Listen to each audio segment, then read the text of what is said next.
আব্বা, এতদিন আপনি এই জিনিসটা সামলায় রাখছেন। আমি আসছিলাম, আমার কইলেই তো হইতো।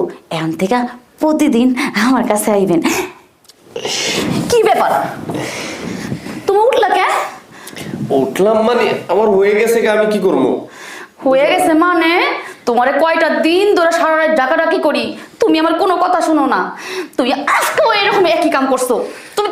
তুমি কি কোনোদিন শুধরাইবা না? হ্যাঁ, আরে আমি যখন তোমার মেশিনের ভিতরে দেওয়ার পরে তোমার মেশিনের গরমে পুস করে পানিটা বাইরে পড়ে, এখন আমি কি করব কও দেখি? আরে তোমার ওই মেশিন একবারে এমন হয়ে গেছে গা, আর খারায় না, বুঝছো? এখন এখন আমার কি কি করব? এখন কি করব? এখন আর কি করবা, যাও ওয়াশরুমে যায়া ফ্রেশ ট্রেশ হয়ে আইবো। না, আজকে তোর আমি ছাড়বো না। আজকে আমারে সারাটা দিন করবি। আরে তুমি বুঝতাছো না, আমি তো সারাটা দিনই করতে চাই। এখন আমার যে মেশিন তো আর এই যে পড়ছে না, আর খারাইবো না। হারাইবো না? তাহলে বউ কি করবি তুই? বউ আর কি করবো দেখি, চিকিৎসা একটা ব্যবস্থা হয়নি। আমার এই যে অফিসে দেরি হয়ে যেতেছে গা, আমি অফিসে যাইগা, ঠিক আছে? তা পরে বাসা আইসা কথা বলবো, ঠিক আছে? হয় তো ফাঁকি দিবা। এম যে কইছে আমারে করার লিগা, আজকে আয়, তোর কি অবস্থা আমি করবো দেখিস। হ্যাঁ, খালি কয় দিমু দিমু করে দেয় না। আব্বা, আপনার পোলার সংসার আমি আর করবো না। কেন, কি করছে আমার পোলায়? হ্যাঁ, আপনার পোলায় পারে না। কি বলে আমার পোলা? কি তোমার লোকে মারামারি করে মারছে তোমারে, যে কারণে তোমার লোকে পারেনি? হ্যাঁ, আরে যদি মারতো তাইলে আমার মনে বুঝাইতে পারতাম। আর ওইটা পারে না, রাতের বেলা যেটা করতে হয়। ছি ছি ছি ছি ছি ছি। লজ্জা আমার ই খায় রয়েছো, শ্বশুর সামনে এইসব কথা কয়? হ্যাঁ, আচ্ছা পোলা যখন একটু কমজোরি, অসুবিধা কি? তুমি একটু জোরি করে লও, বানায় লও। এতদিন আপনাদের কই নাই, এতদিন অনেক সহ্য করছি, দেয়াল আমার পিঠ থেকে গেছে। আমি আর থাকুম না, আমি বাপের বাড়িতে চলে যাবো। শোনো, বাপের বাড়ি যাওয়ার দরকার কি? হ্যাঁ, মান সম্মানের ব্যাপার এটা। মানুষ জানাজানি করলে, কানাকানি করলে কি একটা অবস্থা হইব? হ্যাঁ, সম্মান থাকবো? শোনো, তোমার ওইটাই তো দরকার। হ্যাঁ, আমার ওইটাই দরকার।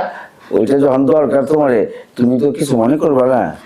না, কিছু মনে করুন না। কোন শ্বশুরে তারপর কথাটা ঠিক না, কেমনি যে কই, তারপর কই তোমার যখন ওইটাই বেশি দরকার, আমার আবার ওইটাও দরকার, বুঝছো?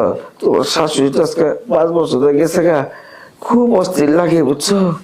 প্রেশার মাথা দূরে থাকে, কি যে করুম। আর এদিকে তুমি ওই পেরেশান যায় না।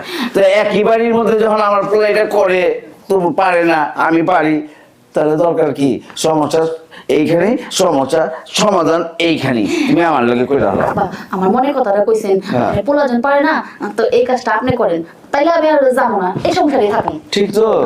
হয়ে পড়ো, লও। আমার অনেক আনন্দ লাগতেছে। লও, আইও চো, হ্যালো, পোলার কামটা আমি করে দিতেছি। কি একটা, এটা কোনো সমস্যা? লও। আব্বা, এতদিন আপনি এই জিনিসটা সামলায় রাখছেন। আমি আসছিলাম, আমার কইলেই তো হইতো। এখন থেকে প্রতিদিন আমার কাছে আইবেন। মা, সমস্যার সমাধান হয়েছে? হ্যাঁ আব্বা, এতদিন পর আমার শরীরটা অনেক পাতলা হইলো। এতদিন শরীরটা জম্পইরা ছিল, শরীরটাও আমার মেসমেস করছিল।